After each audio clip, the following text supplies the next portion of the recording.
प्रतिमा जैन दर्शन में बनाई जाती है, उसमें जो जो संकेत, आकृति, रूप बनाया जाता है, उसके पीछे एक लक्षण, एक सिद्धांत, एक आगम और एक पूरी भाव भासना की गई है।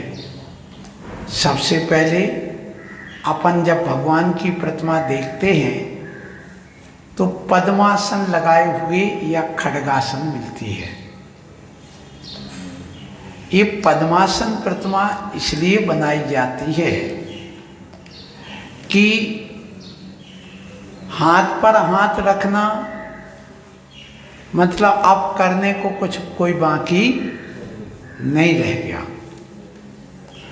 भगवान ने चारों पुरुषार्थ को पूर्ण कर लिया है, कृत हो गए हैं।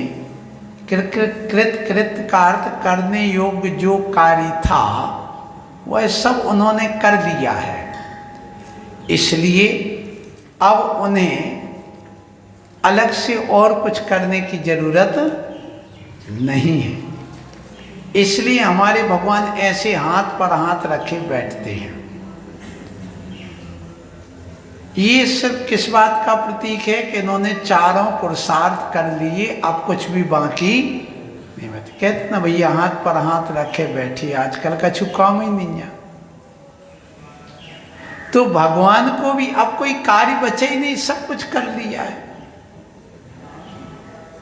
इसलिए भगवान की प्रतिमा या तो हाथ लटकाए बिल्कुल सीधे मिलती है, वो भी इसी बात का प्रतीक है कि अब कुछ करने योग्य भगवान को बाकी नहीं बचा, सब कुछ उन्होंने कर लिया है।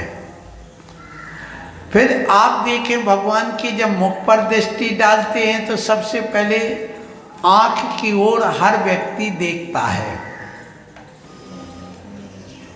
आप जब किसी से मिलेंगे तो सबसे पहले आंख देखेंगे और आंख से आंख मिल जाती है, इसका मतलब ये व्यक्ति हमें देख रहा है।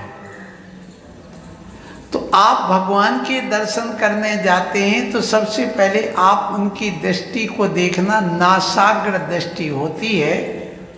तुम्हारी आंख से भगवान की आंख नहीं मिलेगी कभी, यदि मिलती है तो अशुभ है, अभी बताऊंगा। लेकिन यहां पर जो बात चल रही है कि भगवान की नासाग्र दृष्टि क्यों बनाई जाती, ना ऊर्ध ऐसी ना यूं अधो, बिल्कुल नासा दृष्टि यूं। ये नासाग्र दृष्टि बनाने का अर्थ है ना आशा इति नासा, संसार से अब उनको कोई आशा नहीं है। दूसरी बात, नासाग्र दृष्टि बनाने का कारण यह है कि अब वे अपने आप को देख रहे हैं, किसी दूसरे को नहीं देख रहे। नासाग्र दृष्टि लक्ष्य की दृष्टि कहलाती है कि उन्होंने अपने लक्ष्य को प्राप्त कर लिया है।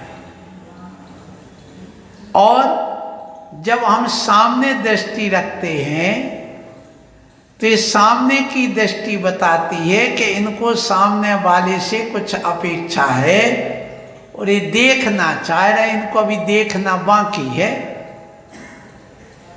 आप आंख उठा करके क्यों देखते अभिषेक? जब तुम्हें किसी को देखना हो तो आंख उठा के देखना पड़ती ना। तो भगवान के लिए अब कुछ संसार में देखने लायक बाकी है ही नहीं।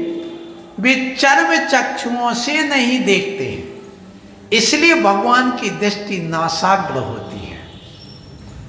सामने संसार की ओर देखते हुए दृष्टि नहीं होती है। फिर भगवान की आंखें झपकती हुई नहीं बनाई जाती हैं, ना बंद बनाई जाती हैं, ना ऊर्ध्व बनाई जाती हैं, स्पंद से रहित होती है अरहंत भगवान की दृष्टि। ये स्पंद से रहित दृष्टि बताती है कि भगवान को कभी वेद कर्म सताता नहीं, वासना उनके अंदर नहीं रह गई। वीतराग दृष्टि का अर्थ क्या है? वीतराग दृष्टि का अर्थ है ना आंख तिरछी हो, ना आंख ऊपर हो, ना आंख नीचे हो, ना आंख फैली हो, ना गुस्से में हो। यदि आप किसी की तरफ यूं आंख दृष्टि करके देखते हैं तो ये वीतराग दृष्टि नहीं है। आंख फाड़ के देखते हैं तो आपकी वीतराग दृष्टि नहीं है। इसलिए मुनि महाराज भी किसी की तरफ ना एक आंख से देखते हैं, ना तिरछी आंख से देखते हैं, ना आंख उठा करके फाड़ करके देखते हैं। यदि देखते हैं तो उनके पास वीतरागता का भाव है। इसलिए वीतरागी बनना है तो प्रसन्न चित्त मुद्रा से यदि किसी को आशीर्वाद देते, धीरे से उनकी तरफ यूं आंख उठा करके यूं आशीर्वाद दे दो, बस इतना ही है। तिरछी और ऊर्ध्व आदि दृष्टि मुनिराज की भी नहीं होना चाहिए।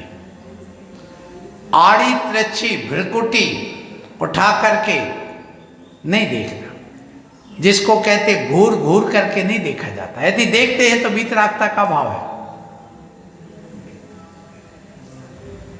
फिर यहां पर कहा गया कि भगवान की जो मूर्ति बनाई जाती है वह एकांत स्थान में बनाई जाती है। यदि शहर के बीच भी होगी तो पहले एक दरवाजा, फिर उसके बाद पैर धोने का स्थान, फिर एक मंडप, फिर एक और, फिर आंगन, फिर इसके बाद अंदर जाओगे दैलान, फिर गर्भगृह। गर्भगृह भी छोटा। आज जो बड़े बड़े तोड़ तोड़ के बना रहे, ये ठीक नहीं है। चमत्कार अतिशय कम होता। भाई साहब, वकील साहब, इसलिए ये जो पहले बनाते थे इनके पीछे बहुत बड़ा रहस्य होता था। आप देखो कुंडलपुर के बड़े बाबा क्या पहला सबसे बड़ा गेट, सबसे पहला मंदिर का गेट बिल्कुल छोटा सा। थोबिंजी में चले जाओ, आज भी वैसे ही है। इसलिए बताया गया कि भगवान की दृष्टि प्रसन्न मुद्रा, ओंठ बिल्कुल बंद, कि ओंठ भी खुले नहीं, और एकांत में बना दी गई कि बिल्कुल अब दुनिया में सुनने लायक कोई चीज नहीं। अपनी अंदर की बात सुन रहे, बाहर की नहीं सुन रहे, इसलिए एकांत में है। फिर इसके बाद ओंठ बंद, मतलब बोलते नहीं, बोलने लायक कुछ है ही नहीं, सिर्फ मुस्कुरान दृष्टि। फिर इसके बाद में गोल गोल यहाँ पर बाल बना दिए। इसका मतलब ये हो गया कि भगवान के अंदर किसी प्रकार के अब उनके श्वास अब नाक से मुख से नहीं ले रहे, उनके सर्वांग से ये वाणी खिल रही है और सूक्ष्म छिद्रों से उनके श्वास आना और जाना, श्वसन क्रिया हो रही है। मतलब भगवान के जो श्वास होते हैं, जैसे सांप की नाक नहीं दिखती है, सांप के कान नहीं दिखते हैं, पर कान भी होते और नाक भी होती है, क्रिया होती है। ऐसे भगवान के ये श्वास इन गोल छिद्रों से भी, जो पहले ब्रह्मरंध्र होता था बच्चों का छोटे, वहां बिल्कुल मुलायम रहता था, ऐसे उनका वो पूर्णता जागृत हुआ है और अब उनके सर्वांग से दिव्य ध्वनि खिलती है। वो दिव्य ध्वनि का प्रतीक है। और अभी यहां पर कहा गया कि भगवान की जो मूर्ति बनाई गई वो राग से रहित, सुंदर, सौम्य, कांतिमान, आयुध से रहित। आयुध से रहित बनाने का उद्देश्य भी ये है कि अब उनके लिए शत्रुओं को जीतने की जरूरत है। उन्होंने सारे शत्रुओं को जीत लिया है और उनके लिए अब हास्य राग आदि कोई जरूरत नहीं, नरमुंड आदि नहीं, तलवार नहीं, कुछ भी नहीं, क्योंकि उन्होंने सारे संसार को जीत लिया है और कर्मों को भी जीत लिया है। इसलिए साम्य समता वाली मूर्ति बनाई जाती जिसमें राग द्वेष आदि भी नहीं है।